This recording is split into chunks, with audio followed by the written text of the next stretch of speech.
O áudio que vocês vão ouvir agora é parte do podcast Xadrez Herbal. Caso vocês queiram ouvir mais sobre esse assunto e outros temas de política internacional, é só ir em xadrezherbal.com. Bem, sem mais delongas, passemos para o primeiro bloco do Giro de Notícias. Notícia da sexta-feira passada, dia 15 de março. Congo restabelece a pena de morte depois de mais de 20 anos. A gente havia repercutido aqui essa possibilidade, né, alguns meses atrás já, que na verdade o Congo ele nunca chegou a banir a pena de morte. O que o Congo fez foi instaurar uma moratória que durou 20 anos, né, de execuções, né, de penas capitais. Porém, agora o governo congolês anunciou que pretende retomar a pena de morte para lidar com os casos de extremismo e terrorismo no leste do país, né? Ou seja, os grupos armados que lutam, né, contra o governo congolês, alguns com pautas separatistas, né, o M23 apoiados por Ruanda. O M23 não chega a ser um separatismo exatamente, né, mas então o Congo anunciou que vai retomar a pena de morte, que, repito, estava em moratória, ela nunca chegou a ser banida de vez. E ainda no continente africano, porém, e também ainda ligado a uma questão legal, na Gâmbia, tá? 42 dos 47 deputados da Assembleia Nacional presentes na última segunda-feira, dia 18, aprovaram, tá, um projeto de lei que revoga a proibição da mutilação genital em meninas. Tá? Isso havia sido proibido em 2015, tá? Porém, agora é possível que ela seja revogada. Esses deputados aprovaram, tá, o envio desse projeto de lei. Porém, ainda tem duas questões. Primeiro, ele ainda vai passar pelo voto final e ele pode passar por um controle pelo judiciário. Tá?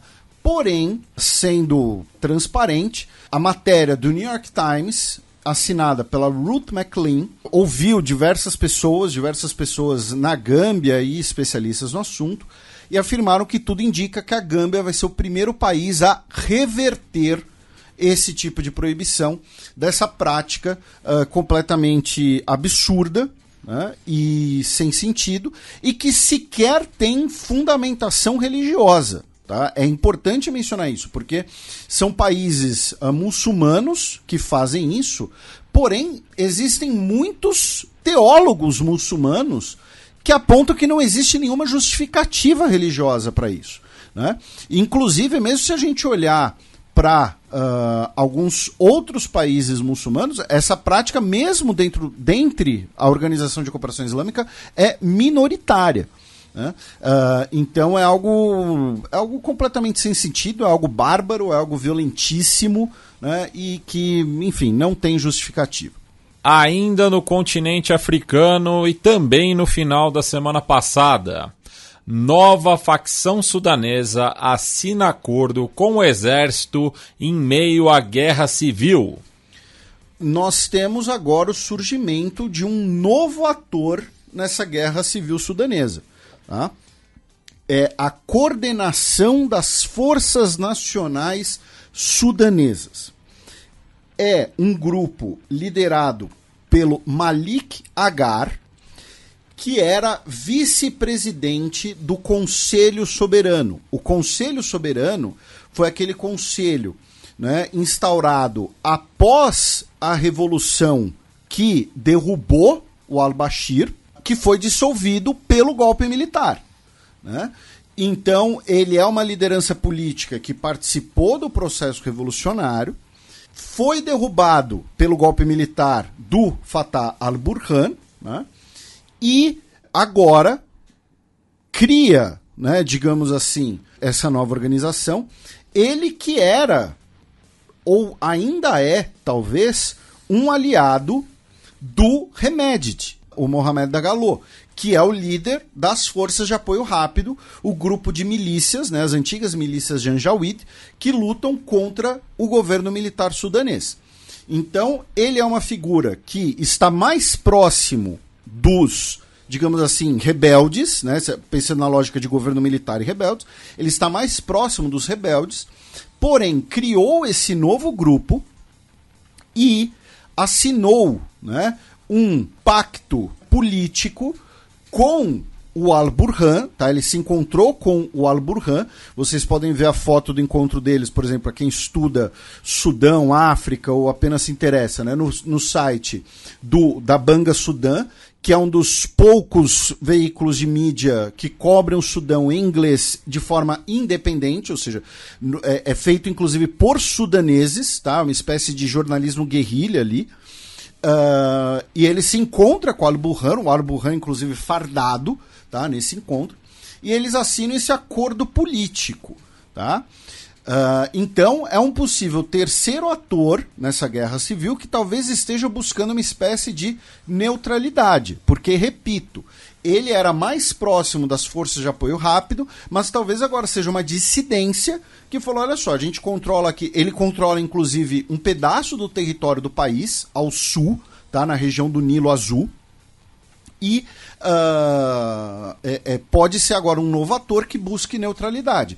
E a Al Jazeera publicou uma análise afirmando que isso pode ser um primeiro passo rumo a uma fragmentação do Sudão. Tá? Lembrando, há pouco mais de uma década atrás, o Sudão era um dos maiores países do mundo em território, né? Um dos maiores países da África, acho que fica mais apropriado dizer, mas era um dos maiores países do mundo também. Né? Não era exatamente um país continental, mas aí nós tivemos a independência do Sudão do Sul e agora pode ser uma nova fragmentação do Sudão. Tá? O exército sudanês, por sua vez, né, nessa semana teve diversas vitórias. Lembrando que semana passada a gente repercutiu que o exército sudanês recapturou o prédio da emissora nacional de televisão e rádio em Omdurman. E também essa semana, infelizmente, tá, o Martin Griffiths, que nos últimos tempos também, infelizmente, se tornou uma figura muito conhecida, né, devido à situação de fome em Gaza, e a gente vai falar mais disso no programa, claro, né, mas ele é o chefe da ONU para política de assistência humanitária. Ele se apresentou perante o Conselho de Segurança da ONU, afirmando que cerca de 5 milhões de pessoas estão sob o risco de uma fome catastrófica no Sudão nos próximos meses e que se trata de um dos maiores desastres humanitários na memória recente, tá? Já que estamos falando de algumas dezenas de milhares de mortos, milhões de deslocados e milhões de pessoas em completa vulnerabilidade, inclusive alimentar. E para a gente fechar esse giro sudanês, né, vamos passar rapidamente pelo Sudão do Sul, já que o governo afirmou que, na última segunda-feira, né, que a partir dessa próxima semana agora, tá, a semana que vai na próxima segunda, por 2 semanas as aulas estarão suspensas devido à onda de calor que é esperada no país, tá, com temperaturas acima de 45 graus Celsius em algumas regiões, incluindo a capital Juba. Tá? Então, mudanças climáticas, onda de calor. E aí o que acontece? Se você tem a onda de calor, né, atingindo a Europa Ocidental, como a gente já noticiou aqui, já repercutiu algumas vezes, o que você faz? Você manda as crianças para a escola e liga o ar-condicionado. No Sudão do Sul, o que acontece? Né? Você tem que suspender a aula, você tem que suspender a formação dessas crianças. Então, é importante lembrar, né, porque tem esse discurso assim, às vezes, não, a crise climática ela afeta o mundo todo. Ela afeta o mundo todo, mas eu vou usar uma expressão que a Vivian usou uma vez durante a pandemia. Né? Nós estamos todos na mesma tempestade, mas não estamos todos no mesmo barco. Né? O barco no Sudão do Sul é muito diferente do barco em Londres, sua antiga metrópole colonial. É o racismo climático também. Exatamente. Ou ambiental. Né? Notícia do sábado passado, dia 16 de março. Níger revoga acordo militar com os Estados Unidos. No ano passado, né, nós tivemos, em março de 2023, o Antony Blinken se tornou o primeiro secretário de Estado dos Estados Unidos a visitar o Níger, em março. Em julho, nós tivemos o golpe militar no Níger, o golpe militar, entre aspas, anti-Ocidente. E por que eu estou fazendo essa breve retrospectiva? Porque esse anúncio do governo militar do Níger foi feito menos de 48 horas depois da partida de uma delegação dos Estados Unidos.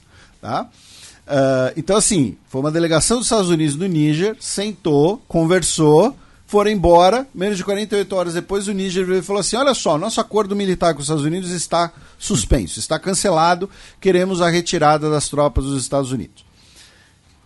Aí, o nosso querido Gustavo Rebelo, do Podnext, inclusive, trouxe a informação que, como parte da presença militar dos Estados Unidos no Níger, está uma base que opera drones, que a gente já havia até repercutido aqui antes, né?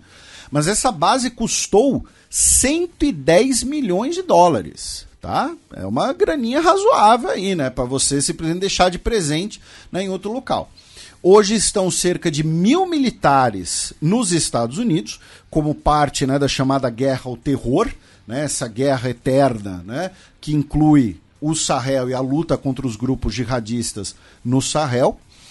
E alguns ouvintes podem virar assim e falar, poxa, mas Felipe, por que, né, o que os Estados Unidos foi lá conversar sobre o Níger, né, com o governo do Níger, e por que esse acordo seria rompido e tal? O anúncio oficial da junta do Níger falou que o governo dos Estados Unidos rompeu algumas relações de protocolo e confiança do país, porque a delegação dos Estados Unidos, chefiada pela Molly Fee, que é Assistant Secretary, né, como se fosse vice-secretária, vice-ministra para a África, tá? Traduzindo, né, ela é como se fosse vice-ministra para a África, tá? Incluiu também o general Michael Langley, que é o comandante das forças dos Estados Unidos no continente africano, e afirmaram que o governo dos Estados Unidos não cumpriu o protocolo diplomático, não informaram a composição da delegação e teria feito comentários inapropriados. Quais teriam sido esses comentários inapropriados? De que, olha só, Níger, vocês têm que voltar ao poder, né? Vocês têm que libertar o presidente, né? O presidente que foi detido, né? Tem que acabar com esse negócio aí de junta militar, tem que voltar ao que era antes do golpe, tá?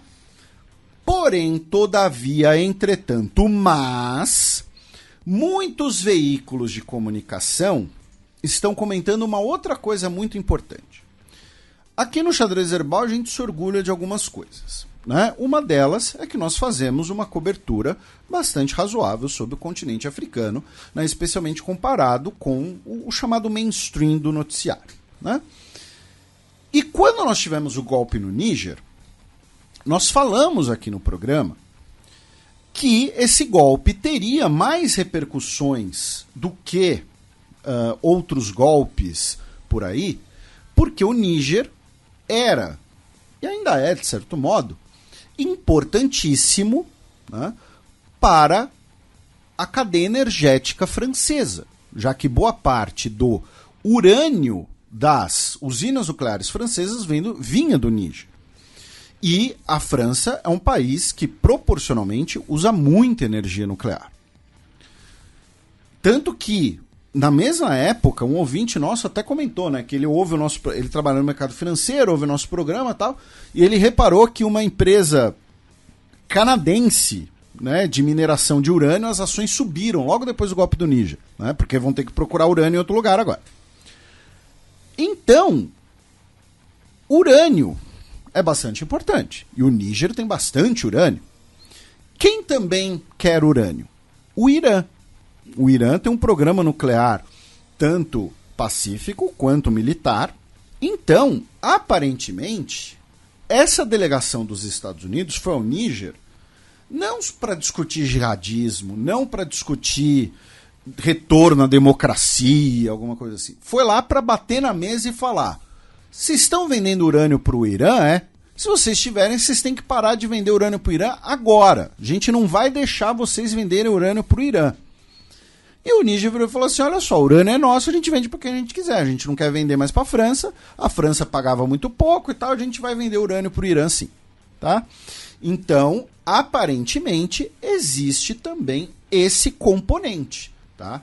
E aí, por isso, o governo da junta militar do Níger, como reação, falou: tá bom, vocês vão, não sei se, né, qual foi o diálogo exatamente, não sou uma mosquinha, né, mas vocês, Estados Unidos, estão pé da vida com a gente, vai impor sanção alguma coisa? Então tá, então a gente vai suspender o acordo militar de 2012, que fazia com que vocês tivessem presença militar aqui no país. Então, existe essa possibilidade. E que, claro, está ligado ao fato de que essas juntas militares do Sahel, né, Níger, Burkina Faso e Mali, estão desenvolvendo laços mais próximos com a Rússia.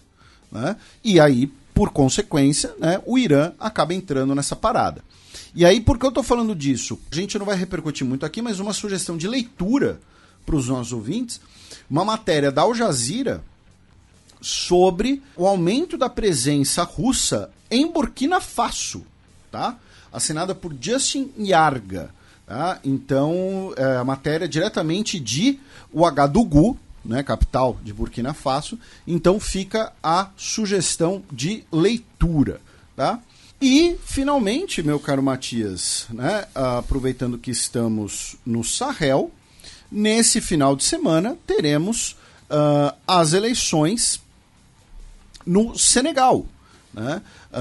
As eleições que já deveriam ter ocorrido, né, foram adiadas, e aí depois o Macky Sall teve que voltar atrás, né, na suspensão, e então teremos as eleições agora no dia 24 de março. O principal líder, né, da oposição, né, o Ousmane Sonko, ele foi libertado essa semana, tá, no dia 15 de março, lembrando que ele estava preso e muita gente acusava de ser uma prisão política, até porque não é que ele foi preso assim, ele foi basicamente raptado pelas forças do governo, né, e ele foi libertado essa semana. Porém, ele não será candidato, tá? Já que, como ele foi condenado, né, por difamação, ele ainda está cumprindo essa sentença, mesmo que em liberdade, ele não pode ser candidato. Então, o candidato do partido dele, né, o candidato próximo a ele, vai ser o Bassirou Diomaye Faye. Então vamos ver aí como é que vão ser as eleições nesse fim de semana no nosso querido Senegal. Notícia da terça-feira passada, dia 19 de março. Hong Kong aprova Lei de Segurança Nacional. O parlamento de Hong Kong oficializou a nova Lei de Segurança Nacional do território. Lembrando que nós tivemos aqueles vários protestos em Hong Kong contra a nova Lei de Segurança Nacional chinesa, né, do território da República Popular da China. Porém, Hong Kong é um território especial do ponto de vista administrativo e por isso tem a sua autonomia. Né? A gente falou bastante disso no programa 191, tá? Que inclusive a capa do programa são os guarda-chuvas, né? O símbolo ali dos protestos dos guarda-chuva. Então, a República Popular da China, né, o governo de Pequim, aprovou a nova Lei de Segurança Nacional. Com essa nova Lei de Segurança Nacional, você teve basicamente o fim da oposição no território de Hong Kong, tivemos as eleições parlamentares né, para o parlamento local, em que foram eleitos basicamente apenas políticos pró-Pequim, né, nessa lógica você tem os pró-Pequim e os pró-Hong Kong, digamos assim, né, com a pró-autonomia de Hong Kong, lembrando que né, em Hong Kong o principal idioma é o cantonês, então você também tem algumas questões ligadas à identidade local, você tem obviamente, né, uma grande herança britânica no território, essa herança pode ser tanto cultural quanto também uma herança de presença econômica, uma herança de influência política, né, parte ali né, dessa influência imperialista britânica na região como uma ferramenta de política externa do próprio Reino Unido também, então faz parte da disputa entre China e Reino Unido, né, de disputas entre China e Reino Unido, melhor dizendo. Então, você tem ali a autonomia de Hong Kong, né, que vai até 2047, vamos lembrar, né, por conta da Devolução em 1997, e com a nova Lei de Segurança Nacional, a eleição de um novo parlamento apenas pró-Pequim, o que acontece? O parlamento local aprovou, né, a Lei de Segurança Local, a Lei de Segurança de Hong Kong, que é basicamente um copia e cola da Lei de Segurança Nacional de Pequim. Tá? Então, toda aquela disputa, toda aquela polêmica e todos aqueles protestos lá em 2019 terminaram agora numa vitória chinesa que consolida essa uniformidade legislativa, digamos assim, e de forma legal, juridicamente legal, isso não quer dizer que seja moralmente ou eticamente correto, né, mas lembrando que existem, né, estruturas, né, você pode maquiar muita coisa via estruturas jurídicas, mas conseguiu de forma legal expurgar boa parte da oposição que existia em Hong Kong. Alguns foram presos, outros foram por outros países, né? Lembrando, por exemplo, o Boris Johnson, quando era premier britânico, né, ofereceu lá milhares de passaportes britânicos, né? Teve a mudança da lei para cidadão de Hong Kong conseguir o passaporte britânico.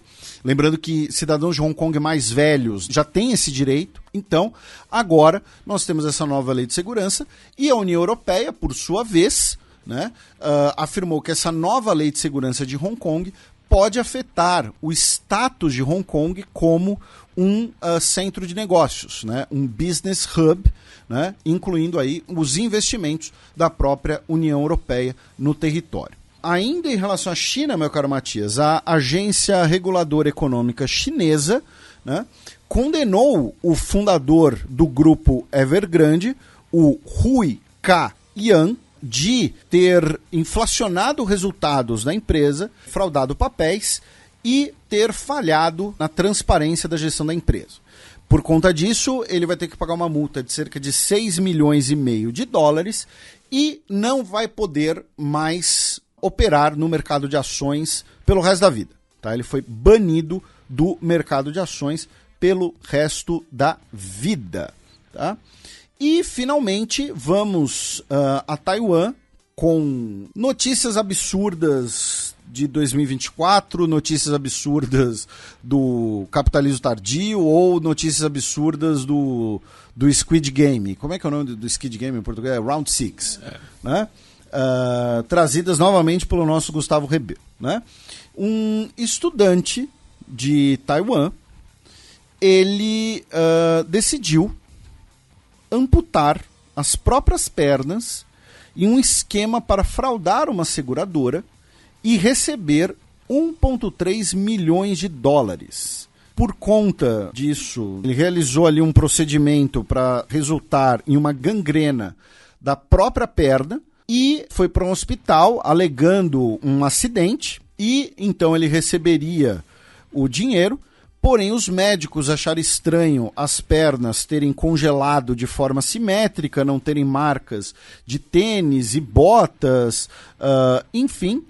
E, por conta disso, ele recebeu apenas 7.200 dólares, vai ter que resolver o resto, vai pegar uma cana ainda por cima, né, e provavelmente vai ficar com sequelas nas pernas. Né? Então, é isso aí. Passemos agora para o segundo bloco do Giro de Notícias. Duas notícias da terça-feira passada, dia 19 de março. Banco Central do Japão eleva a taxa de juros pela primeira vez em 17 anos. O Banco Central subiu a sua taxa de juros para 0%. Que a taxa de juros era negativa e aí subiu agora para entre 0,01% ao ano. Ou seja, na prática não vai ter juro, mas tira a política negativa de juros. E como o Matias mencionou, é a primeira mudança na taxa de juros desde 2007. Tá? Já na Península Coreana, duas notícias.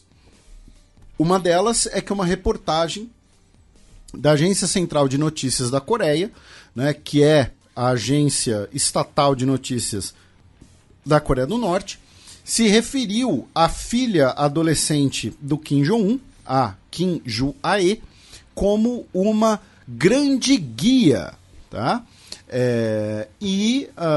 Né, porque falou os grandes guias, né, usou o plural, que é um termo normalmente utilizado, né, justamente para a liderança do país ou pessoas do primeiro escalão.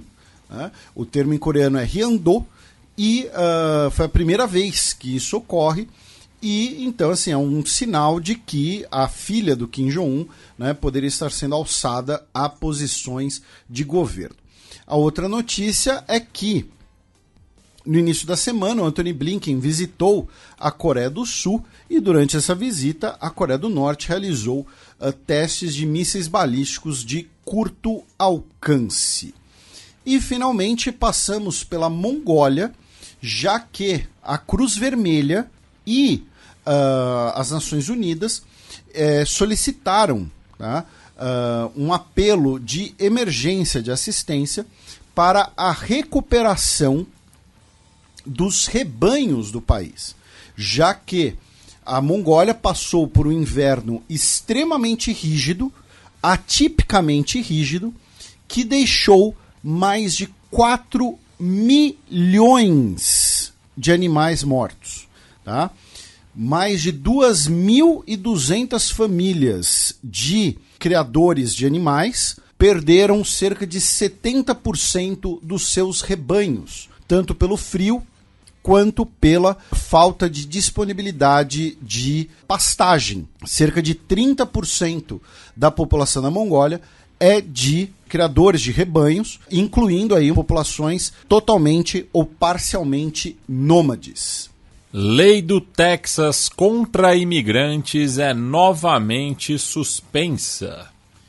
A lei do Texas, né, que é uma lei anti-imigração mais rígida, que gerou aquela queda de braço, né, entre o governo estadual e o governo federal, foi suspensa, né, por uma corte federal de Nova Orleans, tá? Uma corte federal de apelações de Nova Orleans. Então volta, né, a ficar um cenário incerto e essa queda de braço. Passando por outras notícias dos Estados Unidos, meu caro Matias, na última sexta-feira, dia 15, o governo Joe Biden disse que vai se opor à venda da US Steel para o Japão, tá? Dizendo que são necessárias empresas siderúrgicas americanas fortes na mão de trabalhadores americanos, né? American Steel. Lembrando que a US Steel é uma empresa icônica, né, na história dos Estados Unidos, nas relações exteriores dos Estados Unidos, e a US Steel está mais ou menos, não vou dizer quebrada, né, mas ela está um pouquinho quebrada, e a Nippon Steel chegou a um acordo para comprá-la por um valor de 14 bilhões de dólares. Lembrando que isso está no Rust Belt, né, um local onde muitas pessoas votaram no Trump. Então, mas que é onde o Biden cresceu. Exatamente, onde o Biden fez sua carreira. Falando em Trump, ele disse que os imigrantes são animais e que se o Joe Biden vencer as eleições, os Estados Unidos vai passar por um banho de sangue. Tá? Ele disse isso em Ohio. Tá? Termos sempre, né, amistosos, né, humanos, muito, muito legais. Né? Ohio que também pega parte do Rust Belt. e ele disse que essas pessoas ou deveriam estar na prisão ou sequer são pessoas. Ele chamou Biden de presidente estúpido e uma vez usou o termo son of a bitch, tá? Então, né, também super amistoso, super razoável.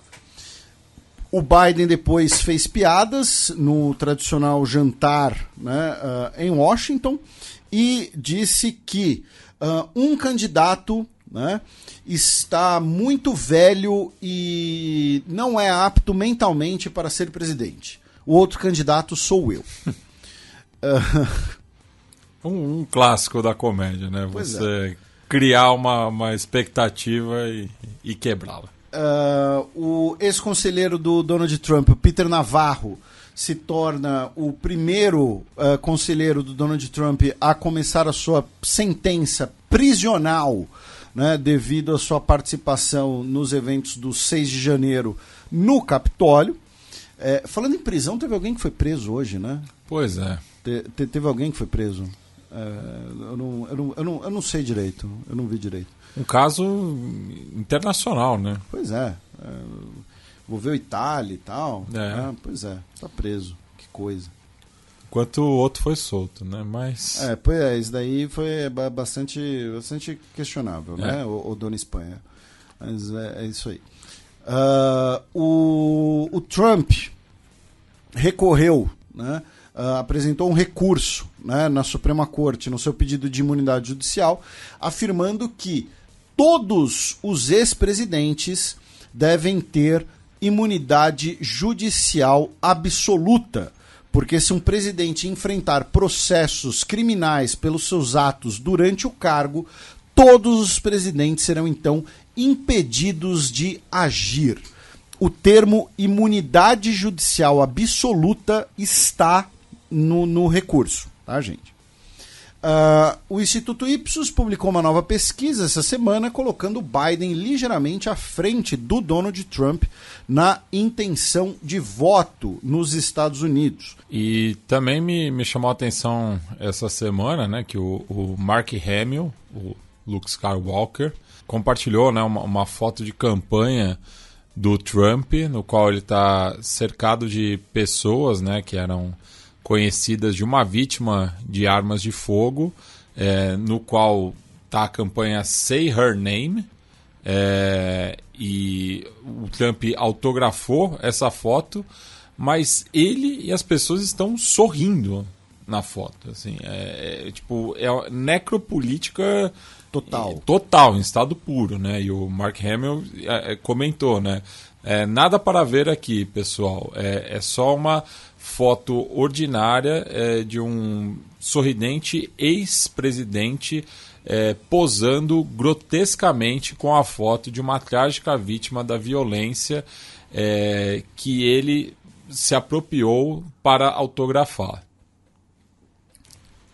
E, finalmente, nos Estados Unidos, a Boeing afirmou que o voo da Latam, o voo 800, né, aquele voo que teve um problema entre Sydney e Auckland, ele, na verdade, o que teria ocorrido, né, foi que um switch no painel teria sido ativado por acidente, tá, gerando um movimento inesperado.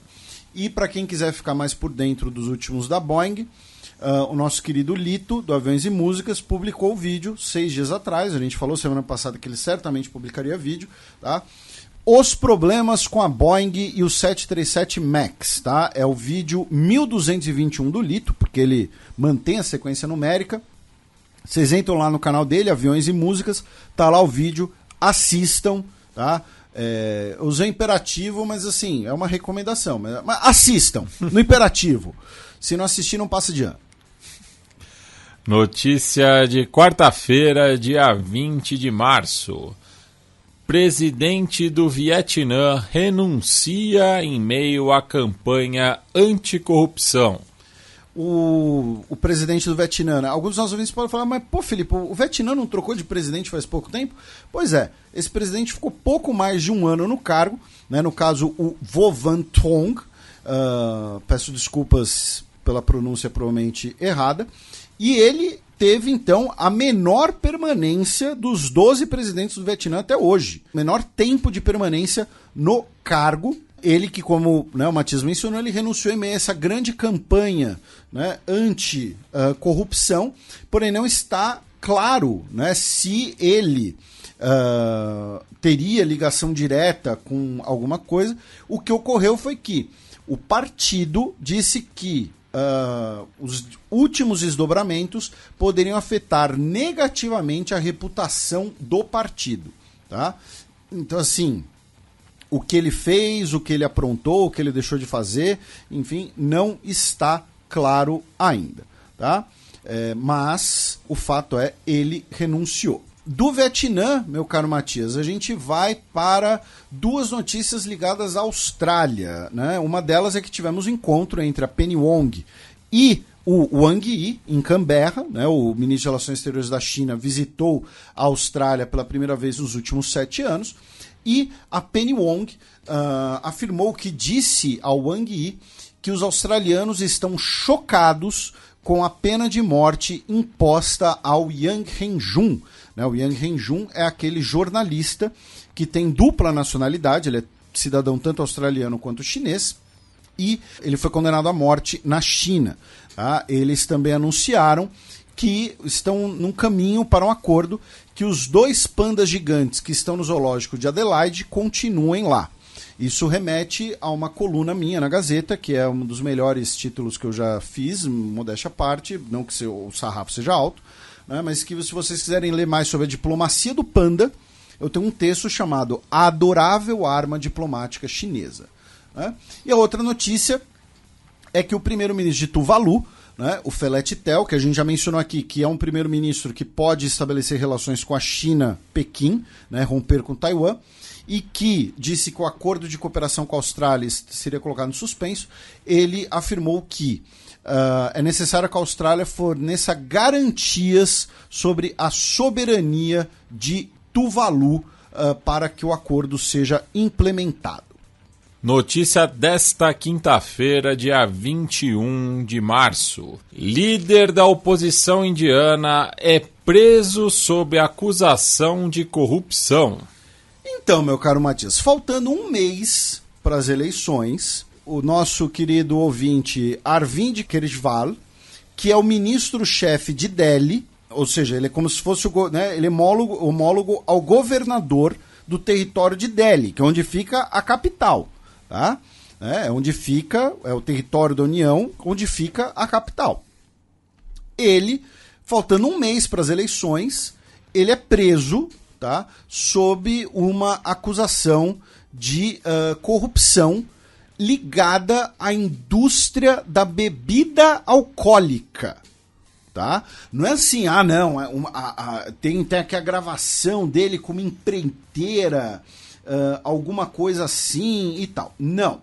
O fato, a acusação é que em 2022, uma nova lei do governo de Delhi teria aumentado, né, o poder de vendedores privados de bebida alcoólica, né, e teria beneficiado pessoas próximas a ele.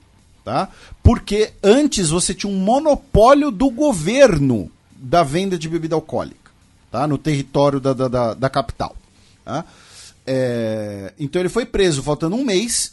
Ele que é líder de um partido que é o Partido do Homem Comum, né? Que foi fundado em 2011 como uma dissidência do Congresso Nacional Indiano, porém que atualmente faz parte da coalizão Índia, né? A Frente Ampla Anti-Modi. Né? O partido hoje tem 10 assentos, tá? Na Câmara Alta da Índia e 1 assento na Câmara Baixa. Tá? E governa 2 territórios, 2 estados, né? Dos 31 estados indianos. E aí, faltando um mês para as eleições, esse cara é preso porque ele acabou com o monopólio estatal da venda de bebida alcoólica. Lembrando que o BJP do Modi é supostamente um partido economicamente liberal. E aí, essa semana, a Comissão Eleitoral publicou os balanços das campanhas. Em 2017, o governo Modi autorizou doações anônimas, né, doações eleitorais anônimas. E agora, ele arrecadou 570 milhões de libras esterlinas, né, convertendo em doações anônimas. Tá? Então, assim, o cara arrecadou quase 3 bilhões de reais em doações anônimas de campanha. Eu não quero acusar ninguém, mas, né, não sei, né, não sei, assim, né, não vou usar palavras aqui, enfim. O Congresso Nacional Indiano, o principal partido da oposição, também disse que essa semana parte das contas do partido foram congeladas. Ou seja, a gente está tendo diversas intervenções ali, diversas cutucadas, né, no esquema eleitoral na véspera das eleições. Tá? O governo indiano essa semana também rejeitou as críticas do Departamento de Estado dos Estados Unidos sobre a sua nova lei de cidadania, né, que usa a religião como um critério para a cidadania.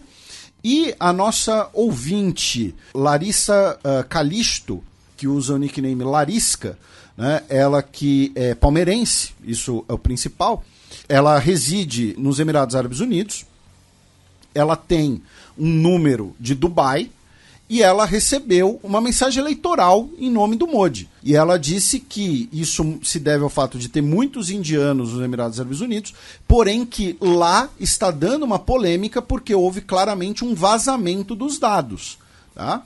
Né? Então a mídia dos Emirados Árabes Unidos... As companhias de celular não fariam isso.